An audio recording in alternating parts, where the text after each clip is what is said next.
series-sina ko samasida kari message kadi thammi haibagi matangda kitang haibiyuna message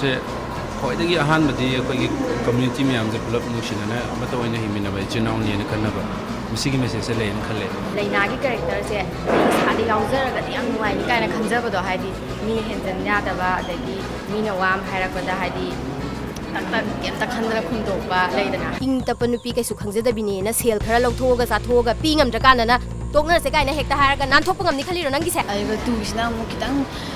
ahong mu kitang lae haidi nusinaba haidi kaina ba adugi emotion puthorakna honaba da tuise ka kitang khenare adu tuisna kitang lui hai dai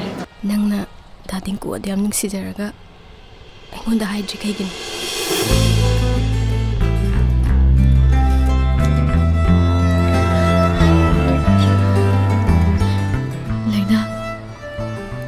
ayam lale namod hoi ai da din ko yam nungsi ai je mingon da lande kai de duga mingon da so phuba chai bi sikaya ya de ba to da bu no pa moina asai gi ai ngon da khupang da thale ai gi nungsi bu pi da ba aduga adu phatta bali cham chala kan ai ngon da so kara kai ni to mon thui da khala kan da imana mayam jina kawla ga Kanabagi, I bet Jin night that could the other at the Matana. English book on the laundry. No one to go tanning day. Aduga Nangalena the Kaliwakando. I look hang. Aduga Nanga Panalena and Lana Banang on the Shilazune. Lena no one the Yarakani have Dumdi, Nangamund Mangano. Lena Canano have said, I was in the Munakamini.